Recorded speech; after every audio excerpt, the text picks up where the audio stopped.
Assalomu alaykum hurmatli YouTube tomoshabinlari, qadrbaland qadrdonlarim. Har doimgidek sizlar bilgan Zaforbek Media kanalida Zafarjon Fozilov. Bugun men sizlarga bir-biridan qiziqarli va ajoyib yangiliklarni, xabarlarni e'tiborlaringizga havola etaman. Diqqat bilan kuzatib boring. Diqqat, tezkor xabar. O'zbekistonda koronavirusga qarshi ilk vaksina davlat ro'yxatidan o'tkazildi. Bu haqida O'zbekiston Respublikasi Sog'liqni saqlash vazirligi huzuridagi Farmatsevtika tarmog'ini rivojlantirish agentligi axborot xizmati xabar berdi. ZHP Longcom Biopharmaceutical Co. Ltd kompaniyasi koronavirusga qarshi vaksinani yaratishda O'zbekistonning hissasi va sa'y-harakatlarini inobatga olib, ZF-UzVac 2021 vaksinani birga yaratgan hammuallif mamlakat sifatida belgiladi. Azizlar, yana sizlarga bitta kutilmagan xabarimiz bor. Marhamat kutib oling. Lacetti Redline. Yangi Lacetti Redline 2021 ekan. Bu maxsus buyurtma asosida tayyorlanar ekan. Eng asosiysi narxi o'zgarmas ekan. Tomosha qiling.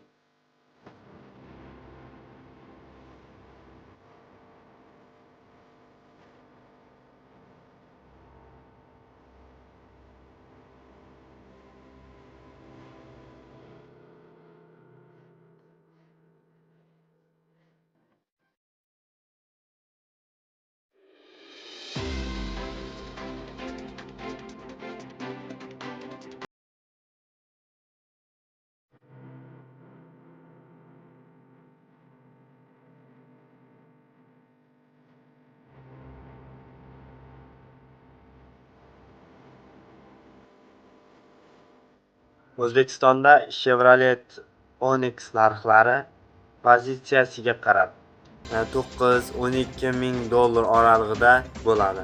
Bu haqda bugun UzAuto Motors bosh direktori Rustam Rajabov Asakadagi zavodda uyushtirilgan press turda jurnalistlarga ma'lum qildi. Yangi modelni mahalliylashtirish 2022-yilning 4-choragidan boshlanishi rejalashtirilgan. Avvalroq Onix'ning sinov namunalari O'zbekistonga olib kelingandi. Bu sedanning ikkinchi avlodi. Jahon bozorida 2019-yilda paydo bo'lgan. Endi aytadigan gaplarim, ba'zi bir iflos pul uchun vatanini ham, ota-onasini ham sotishga tayyor bo'lgan, o'z vatandoshlarini sotayotgan, u bu yerda videoga olib, yo'l chekkalarida, pana-panada xullas eng pastkash va bir iflos kazyollarga tegishli. O'z yurtdoshlarini qo'rqmay shular orqasidan topayotgan nonlaring harom sizlarni. Bola chaqangni shunday harom pul bilan topishga uyalmaysanlarmi? Sanaqa vatandosh deyishga tilim bormaydi sanaqalari. Shuni orqasidan hozir sizlar kun ko'ryapsizlarmi? Shu ham senga undan ko'ra chiqib bir halol mehnat qilgin. Biror nima olib sot undan ko'ra o'z vatandoshlarini sotgandan ko'ra. Nokkas oqpadar kazyollarga bundan ham jirkanch gaplarim bor. Shuni o'zi ham yetadi. O'zi efirga bunchalar jirkanch gaplarni aytmasligim kerak edi. Lekin chiday olmayapman to'g'risi. Yaqindagina o'rtoqlarimiz yaxshigina bir joyda o'tirib, yeb ichib, bir do'stim aytdilar menga, yeb ichib o'tirib, maza qilib chiqib endi yeyishda qanday vaziyat bo'ladi. Srazi telefon bo'lgan, ularni kuzatib o'tirgan, srazi telefon qilinib aytilgan bo'ladi. Aytilgan, aynan shular borib ushlanyapti. Shunaqa kazyollarni orqasidan agar seni akang yoki otang yo biron bir qarindoshing paydo bo'lsa, rasmga tushirib yo videoga olib jo'natasanmi? Aynan sizlarga tegishli qaysingdir ko'rasan xudo xolasa bu videoni. Mendan xafa bo'lma. Haqiqatga tik boqishni o'rgang. Bunaqa odamlarni zo'r qaqshatib topadigan pullaringni orqasidan kun ko'rgandan keyin o'lganing yaxshi. Vashshi men sizlarga bo'ldi. Chiday olmayapman sariq to'plarga bo'ldi.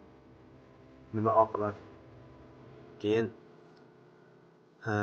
O'zbekiston Respublikasining qonunlariga zid gapirish niyatim yo'g'i, bitta qonun bor ekan. O'sha qonunga iltimos qilardik, qonun chiqaruvchi va barcha qonun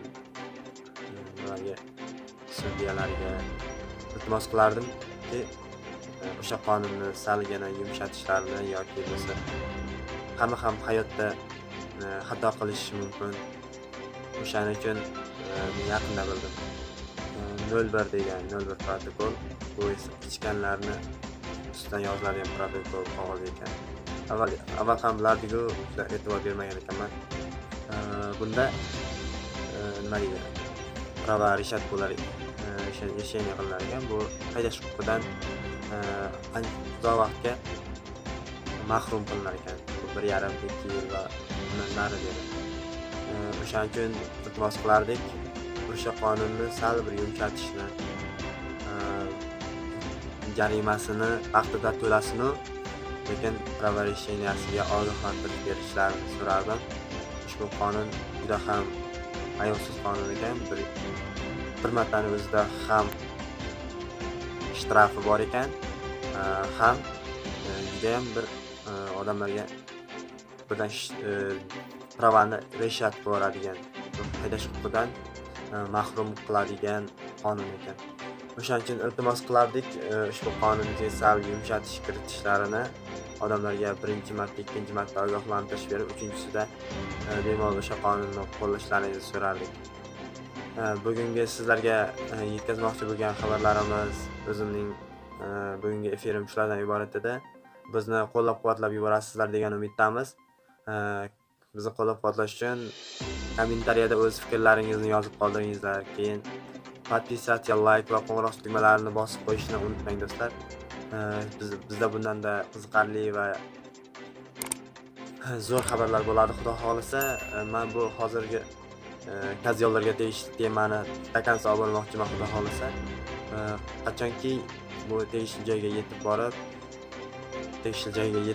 natija berishimdan xudo xolisa kimgadir insof beradi buni orqasidan. Men bu bo'yicha hali yana qayta videolar qilishni niyat etaman. Sizlar bilan har doimgidek Zafarjon Fozilov bo'ldik. Keyingi videolarimizda ko'rishamiz.